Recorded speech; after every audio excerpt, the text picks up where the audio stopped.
नमस्कार दोस्तों, स्वागत है आपका आज के मुख्य समाचारों में। दोस्तों यहां पर आपको देखने को मिलेंगी सुबह से लेकर शाम तक की तमाम बड़ी खबरें, मुख्य समाचार, ब्रेकिंग न्यूज़ अपडेट्स के रूप में। तो दोस्तों आप सभी लोगों से रिक्वेस्ट है, इस वीडियो को ज़्यादा से ज़्यादा लाइक और शेयर करें। तो दोस्तों सीधे चलते हैं आज की पहली बड़ी खबर की ओर। दुर्गा पूजा समारोह में शामिल हुए प्रधानमंत्री मोदी, बोले बंगाल ने देश की हर समय सेवा की है। जी हाँ दोस्तों, प्रधानमंत्री नरेंद्र मोदी गुरुवार को पश्चिम बंगाल के लोगों के लिए दुर्गा पूजा में शामिल हुए और वीडियो कॉन्फ्रेंस के माध्यम से विशेष शुभेच्छा संदेश भी जारी किया। दोस्तों प्रधानमंत्री मोदी ने अपने संबोधन में कहा कि बंगाल की भूमि से निकले महान व्यक्तित्वों ने जब जैसी आवश्यकता पड़ी शस्त्र और शास्त्र से, त्याग और तपस्या से मां भारती की सेवा की है। उन्होंने कहा कि दुर्गा पूजा का पर्व भारत की एकता और पूर्णता का पर्व भी है। बंगाल की दुर्गा पूजा भारत की इस पूर्णता को एक नई चमक देती है, नए रंग देती है, नया श्रृंगार देती है। ये बंगाल की इस जागृत चेतना का, बंगाल की आध्यात्मिकता का, बंगाल की ऐतिहासिकता का प्रभाव है। पश्चिम बंगाल के मेरे भाइयों और बहनों, आज भक्ति की शक्ति ऐसी है जैसे लग रहा है कि मैं दिल्ली में नहीं, लेकिन आज मैं बंगाल में आप सभी के बीच उपस्थित हूँ। साथ ही प्रधानमंत्री मोदी ने कहा कि गुरुदेव रविंद्रनाथ टैगोर, बंकिम चंद्र चट्टोपाध्याय, शरद चंद्र चट्टोपाध्याय को मैं प्रणाम करता हूँ। इसके बाद दोस्तों अगली बड़ी खबर। अब सफर में लगेज को लेकर ना हो परेशान, रेलवे घर तक पहुंचाएगी सामान। जी हां दोस्तों, भारतीय रेलवे जल्द ही यात्रियों के लिए एक नई सुविधा को शुरू करने जा रही है। रेलवे अब यात्रा कराने के साथ साथ आपका सामान आपके घर से आपकी रेलगाड़ी तक भी पहुंचाएगा। पहली बार भारतीय रेल बैग्स ऑन व्हील्स सेवा को शुरू करने जा रहा है। दोस्तों शुरुआत में यह सेवा नई दिल्ली, दिल्ली जंक्शन, हजरत निजामुद्दीन, दिल्ली छावनी, दिल्ली सराय रोहिल्ला, गाजियाबाद और गुरुग्राम रेलवे स्टेशन पर ही उपलब्ध होगी। इसके लिए रेलवे के ऐप के जरिए पहले से बुकिंग करनी होगी। ट्रेन के स्टेशन से रवाना होने से पहले आपका सामान आपकी ट्रेन तक पहुंचाना रेलवे की जिम्मेदारी होगी। दोस्तों डोर टू डोर सेवा के लिए यात्रियों को अलग से शुल्क देना होगा। इसके बाद दोस्तों अगली बड़ी खबर। आलू 50 रुपए और प्याज के दाम 100 रुपए के पार पहुंचे। नवरात्रि के बाद और तेजी से बढ़ सकती है कीमतें। जी हां दोस्तों, आम आदमी की मुश्किलें रोजाना बढ़ती जा रही है। देश की आर्थिक राजधानी मुंबई में प्याज के दाम 100 रुपए प्रति किलो के पार पहुंच गए हैं। वहीं दिल्ली में 1 किलो प्याज की कीमत 70 से 80 रुपए हो गई है। दोस्तों कोलकाता में भी लगभग यही रेट है। चेन्नई में प्याज का खुदरा भाव 70 से लेकर 90 रुपए प्रति किलो पर पहुंच गया है। दोस्तों कल दूसरे मेट्रो शहरों के मुकाबले चेन्नई और मुंबई में प्याज सबसे ज्यादा महंगा बिका है। कारोबारियों का कहना है कि अगले 15 दिन तक सब्जियों की कीमतों में कमी आने के आसार साफ नजर नहीं आ रहे हैं। महाराष्ट्र, मध्य प्रदेश, कर्नाटक, आंध्र प्रदेश, बिहार, गुजरात और राजस्थान प्याज के बड़े उत्पादक राज्य हैं। इनमें 4 बड़े राज्य आंध्र प्रदेश, कर्नाटक, गुजरात और बिहार ने इस साल बाढ़ झेली है, जबकि मध्य प्रदेश, महाराष्ट्र और यूपी आदि के कई हिस्सों में भारी बारिश ने तबाही मचाई है। इससे प्याज उगाने वाले किसानों का भारी नुकसान हुआ है। ऐसे में प्याज का उत्पादन पूरी तरह से प्रभावित हुआ है। यूपी के एक किसान ने बताया कि जो प्याज ओलावृष्टि के शिकार हुई है उसमें सड़न बहुत जल्दी आ रही है। इसके बाद दोस्तों अगली बड़ी खबर। सरकार ने वीजा पर से हटाई रोक, पर्यटकों को छोड़कर सभी विदेशी नागरिकों को भारत आने की छूट। जी हां दोस्तों, केंद्रीय गृह मंत्रालय ने गुरुवार को एक बयान जारी करते हुए सभी ओवरसीज सिटीजन ऑफ इंडिया यानी कि OCI और person of India origin PIO card धारक और अन्य सभी विदेशी नागरिकों को भारत आने की अनुमति दे दी गई है। मंत्रालय ने कहा है कि सरकार पर्यटन वीजा छोड़कर सभी OCI PIO कार्ड धारकों और अन्य विदेशी नागरिकों को किसी भी उद्देश्य से भारत आने की अनुमति देती है। वे अधिकृत हवाई अड्डे और सी पोर्ट इमिग्रेशन चेक पोस्ट के जरिए हवाई या फिर जल मार्ग से देश में प्रवेश कर सकते हैं। इसके अलावा मंत्रालय ने बताया कि इस छूट के तहत सरकार ने इलेक्ट्रॉनिक पर्यटन और चिकित्सा श्रेणियों को छोड़कर सभी मौजूदा वीजा तत्काल प्रभाव से बहाल करने का फैसला किया है। चिकित्सा उपचार के लिए भारत आने के इच्छुक विदेशी नागरिक मेडिकल वीजा के लिए मेडिकल अटेंडेंट सहित आवेदन कर सकते हैं। इसके बाद दोस्तों अगली बड़ी खबर। बिहार चुनाव, दोबारा सत्ता में आने पर फ्री में इस महामारी की वैक्सीन देगी बीजेपी, संकल्प पत्र में किया वादा। जी हां दोस्तों, बिहार चुनाव के लिए भारतीय जनता पार्टी ने गुरुवार को संकल्प पत्र आत्मनिर्भर बिहार का रोड मैप 2020-25 जारी कर दिया, जिसमें 3 लाख शिक्षकों की नियुक्ति करने सहित शिक्षा, चिकित्सा एवं अन्य क्षेत्रों में 19 लाख नए रोजगार देने, इस महामारी वायरस का निःशुल्क टीका लगाने, महिलाओं के लिए सूक्ष्म वित्त पोषण की नई योजना लाने और बिहार को सूचना प्रौद्योगिकी का केंद्र बनाने सहित 11 संकल्प व्यक्त किए गए। इसके बाद दोस्तों अगली बड़ी खबर, इस महामारी के बीच भारत के लिए अच्छी खबर, सितंबर में निर्यात 4% बढ़ा। जी हां दोस्तों, इस महामारी की वजह से आर्थिक मार झेल रहे भारत के लिए अच्छे संकेत है। United Nations conference on trade and development यानी कि UNCTAD के अनुसार भारत की निर्यात वृद्धि में इस साल की तीसरी तिमाही में पिछले साल के समान तिमाही के मुकाबले में गिरावट आई है, लेकिन सितंबर में इसमें तेजी दर्ज की गई है। UNCTAD के एक नए वैश्विक व्यापार अपडेट में कहा गया है कि वैश्विक व्यापार ने 2020 की तीसरी तिमाही में पिछले साल की समान अवधि की तुलना में 5% की गिरावट दर्ज की। हालांकि दूसरी तिमाही में 19% की गिरावट दर्ज की गई थी और इसके मुकाबले इसमें सुधार हुआ है, यानी कि पिछली तिमाही में 19% की गिरावट थी जबकि इस तिमाही में मात्र 5% की गिरावट है। इसके बाद दोस्तों अगली बड़ी खबर, सरकारी कर्मचारियों के लिए एक और खुशखबरी, अब सैलरी बढ़ाने को तैयार है सरकार। जी हां दोस्तों, अगर आप केंद्रीय कर्मचारी हैं तो मौजूदा महामारी के बावजूद भी निकट भविष्य में सैलरी बढ़ोतरी की उम्मीद कर सकते हैं। दरअसल दोस्तों केंद्र सरकार चाहती है कि अर्थव्यवस्था की हालत दुरुस्त की जाए, इसके लिए खपत बढ़ाना बेहद जरूरी है। अब केंद्र सरकार चाहती है कि केंद्रीय कर्मचारियों के हाथ में ज्यादा पैसा दिया जाए ताकि वे बाजार में ज्यादा खर्च कर सकें और खपत बढ़े।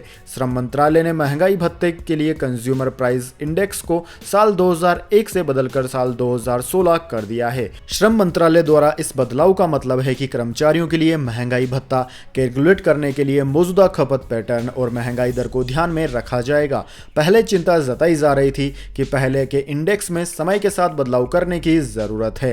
इसके बाद दोस्तों रुक करते हैं अगली बड़ी खबर का, बीजेपी नेता शाहनवाज हुसैन इस महामारी के संक्रमित हुए, एम्स में हुए भर्ती। जी हां दोस्तों, भारतीय जनता पार्टी के राष्ट्रीय प्रवक्ता सैयद शाहनवाज हुसैन इस महामारी वायरस से संक्रमित हो गए हैं। उनकी इस महामारी की रिपोर्ट पॉजिटिव आई है, जिसके बाद वह एम्स में भर्ती हो गए हैं।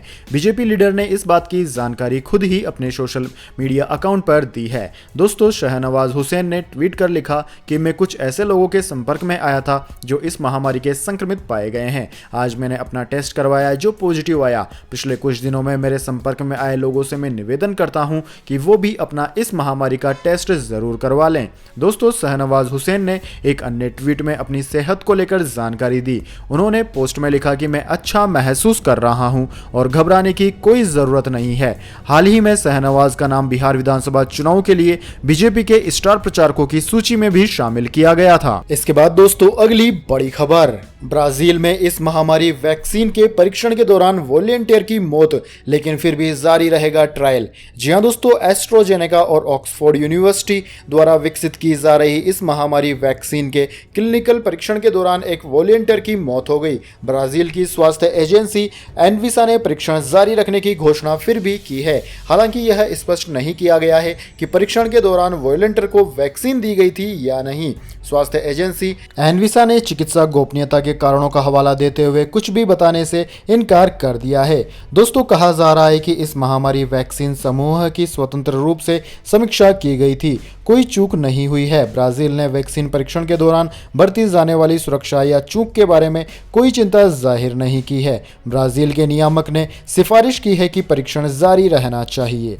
इसके बाद दोस्तों अब जान लेते हैं पूरी दुनिया और भारत में क्या है इस महामारी की स्थिति। तो दोस्तों सबसे पहले भारत की बात की जाए तो भारत में इस महामारी के मरीजों की संख्या 77 लाख को पार कर गई है, जबकि दोस्तों भारत में मरने वालों की संख्या 1,16,000 को पार कर गई है।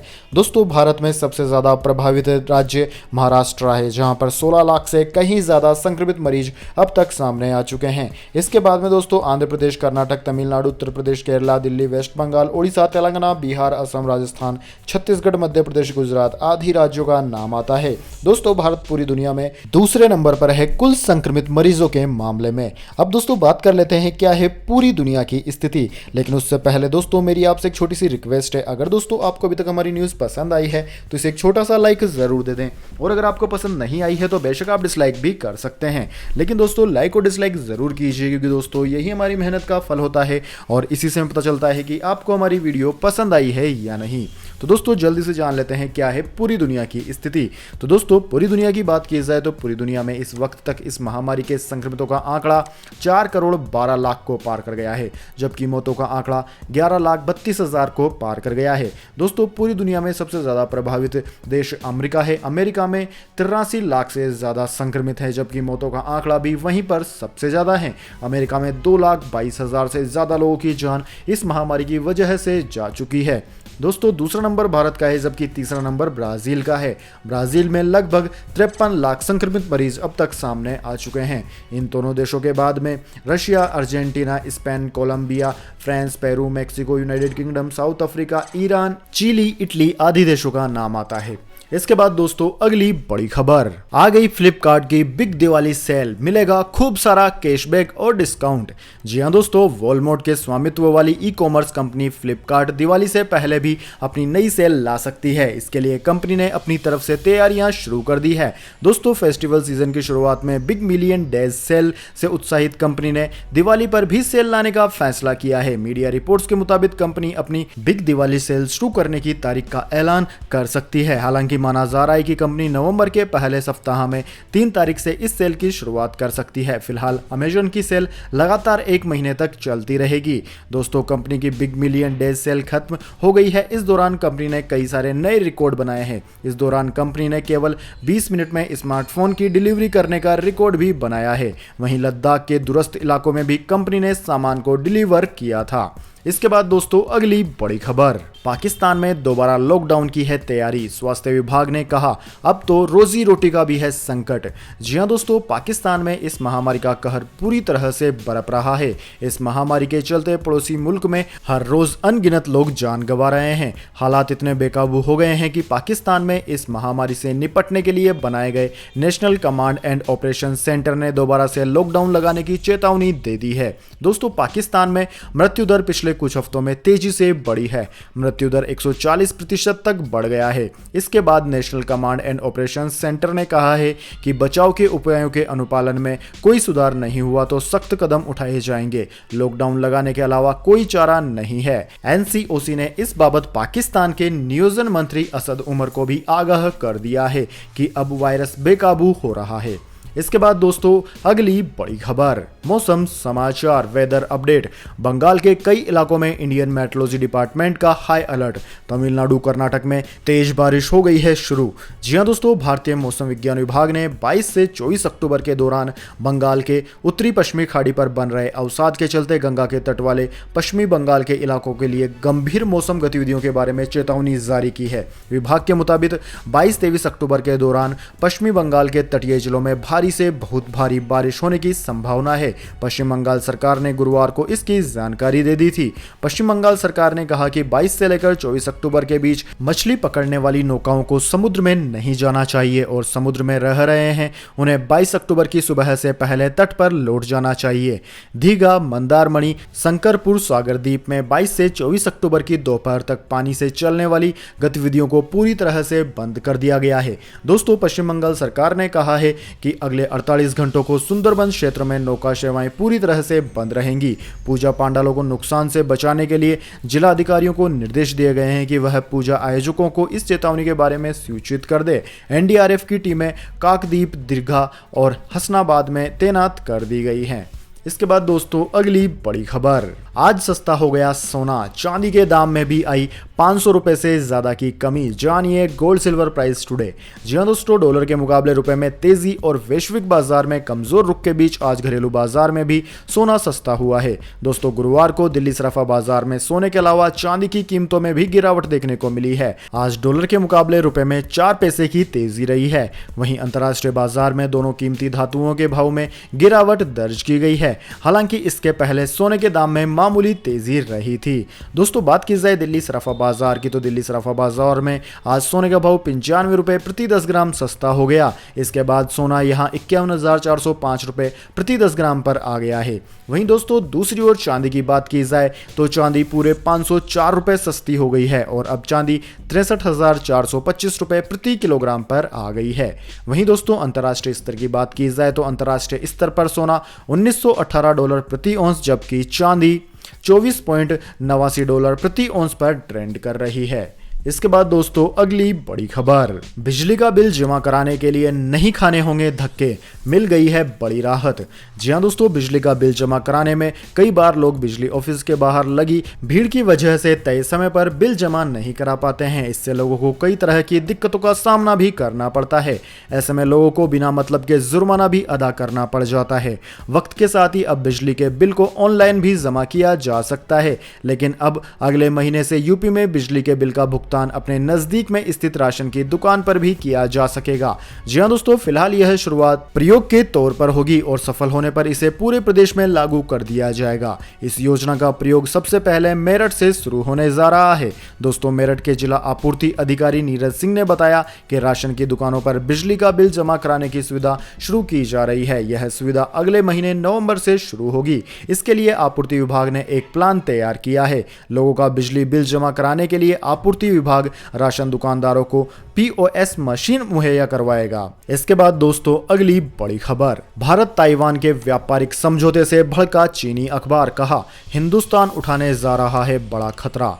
जी हां दोस्तों, भारत और ताइवान में व्यापार समझौते को लेकर बातचीत की अटकलों के बीच चीन के सरकारी अखबार ग्लोबल टाइम्स को मिर्ची लग गई है। उसने धमकी दी है कि भारत को ताइवान के साथ व्यापार करना भारी पड़ सकता है। दोस्तों ग्लोबल टाइम्स ने अपने संपादकीय में लिखा है कि सीमा, आर्थिक और व्यापारिक मोर्चे पर कई महीनों से उकसावे की कार्यवाही के बाद भारत ने हाल ही में संकेत दिया है कि वह ताइवान कार्ड पर और ज्यादा खतरा उठाने जा रहा है। भारत ताइवान के साथ व्यापारिक वार्ता करने जा रहा है। चीनी विशेषज्ञों का मानना है कि ताइवान कार्ड से चीन के लक्ष्मण रेखा को चुनौती मिलेगी और भारत को यह ज्ञात होना चाहिए कि इसके गंभीर परिणाम होंगे। दोस्तों डब्ल्यूटीओ के चीनी विशेषज्ञ हु जियांगाओ ने कहा कि नियमों के मुताबिक भारत ताइवान के साथ अलग से कोई समझौता नहीं कर सकता है, लेकिन भारत के नेता द्वेषपूर्ण इरादे से चीन की ओर से ज्यादा दुश्मनी मोल लेना चाहते हैं। इसके बाद दोस्तों अगली बड़ी खबर, आईसीआईसीआई बैंक ने ग्राहकों को दिया झटका, घटाई एफडी दरें। जी हां दोस्तों, दशहरा और दिवाली से पहले आईसीआईसीआई बैंक ने अपने ग्राहकों को झटका दिया है। बैंक ने एफडी यानी कि फिक्स डिपॉजिट की ब्याज दरों को घटा दिया है। दोस्तों राहत की बात यह है कि बैंक की ओर से यह कटौती सभी अवधियों की एफडी पर नहीं की गई है, बल्कि कुछ चुनिंदा समय की एफडी पर की गई है।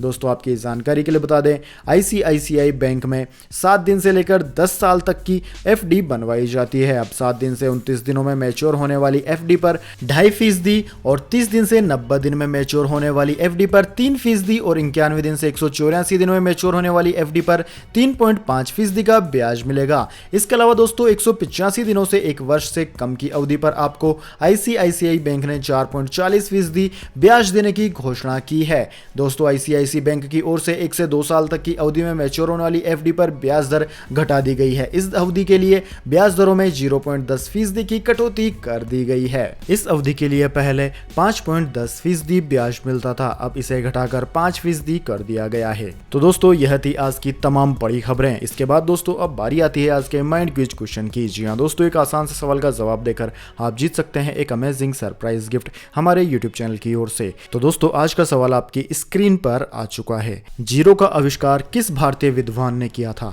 जी हाँ दोस्तों, अगर आप जानते हैं उस भारतीय विद्वान का नाम जिसने की जीरो का आविष्कार किया था तो जल्दी से उनका नाम कमेंट बॉक्स में लिख दीजिए। अगर दोस्तों आपका जवाब होता है एकदम सही और आप चुन ले जाते हैं लक्की विजेता के रूप में, तो आपको मिल सकता है एक अमेजिंग सरप्राइज गिफ्ट हमारे यूट्यूब चैनल की ओर से।